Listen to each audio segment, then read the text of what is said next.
नमस्कार शेतकरी मंडळी, मी आपला मित्र दादासाहेब डेपले योगेश्वर कृषी यूट्यूब चॅनलमध्ये परत एकदा आपलं स्वागत करत आहे। शेतकरी मित्रांनो, मागील व्हिडिओमध्ये आपण सोलार ट्रॅपविषयी माहिती घेतली, तर ह्या व्हिडिओमध्ये आपण सॉइल मॉइश्चर मीटरविषयी माहिती घेणार आहे। सॉइल मॉइश्चर मीटर म्हणजे तुम्ही बघू शकतात, हे आहे सॉइल मॉइश्चर मीटर।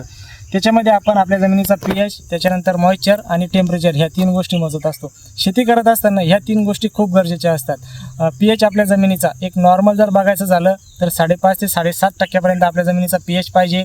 त्यासोबत जर ह्युमिडिटी बघायची झाली तर 30 ते 80% आपल्या जमिनीची ह्युमिडिटी पाहिजे। आणि टेम्परेचरचा विषय झाला तर एक 15 ते 30% आपल्या जमिनीचं टेम्परेचर पाहिजे। ह्या गोष्टी गरजेच्या कशासाठी तुम्ही बघू शकतात, आज महाराष्ट्रामध्ये अद्रकीची जर परिस्थिती बघितली तर खूप साऱ्या ठिकाणी सड लागलेली आहे। कुठंतरी जमिनीची पीएच म्हणा किंवा जमिनीची गरमी म्हणा किंवा जमिनीमध्ये ह्युमिडिटी म्हणजे पाहिजे त्या प्रमाणामध्ये मुबलक प्रमाणामध्ये अद्रक या पिकाला भेटत नाही। त्याच्यामुळे खूप साऱ्या शेतकऱ्यांचं सडीमुळे नुकसान झालेलं आहे। तर तुम्हाला मी दाखवतो, हे आहे आपलं सॉइल मॉइश्चर मीटर।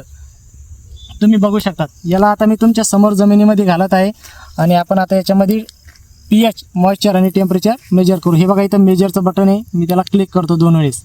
तर तुम्ही बघू शकतात आता ते सर्च होत आहे, मेजरिंग होत आहे।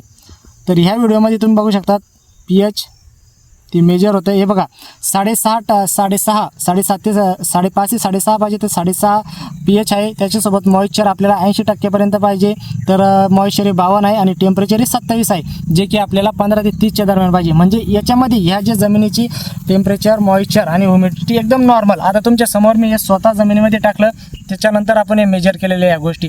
तर सांगण्यामागचा हेतू फक्त एवढा शेतकरी मित्रांनो, ज्या पण वेळेस तुम्ही शेती करत असताल, एकतर शेतीमध्ये आपल्या शेतकरी मंडळींचं, आपल्या बापू लोकांचं एवढं नुकसान होत आहे की शेतकऱ्यांना वाटतं एक तर आपल्याला कोणी लुटतंय का आपण स्वतःला लुटून घेत आहे।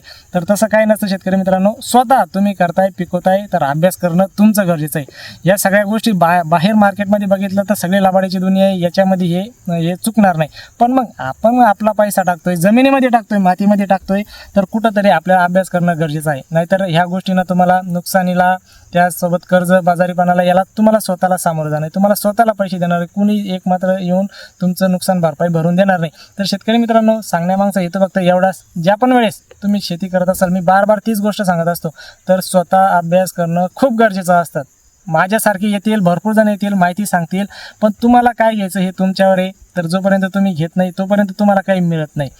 आणि सांगण्यामागचा हेतू फक्त एवढाच की अशा गोष्टी असतात ज्या छोट्या मोठ्या गोष्टी, त्याचा अभ्यास करणं गरजेचं असतं शेतकरी मंडळी। तर अशाच पद्धतीनं नवीन उपकरणाविषयी, शेतीविषयी नवीन व्हिडिओ किंवा नवीन माहितीविषयी तुम्हाला जर माहिती पाहिजे असेल तर तुम्ही आमच्या चॅनलला फॉलो करू शकतात, आमचा व्हिडिओ आवडला तर लाईक करू शकतात आणि अशाच पद्धतीनं नवीन व्हिडिओ पाहण्यासाठी आमच्या चॅनलला सबस्क्राईब करू शकतात। चला, धन्यवाद शेतकरी मंडळी।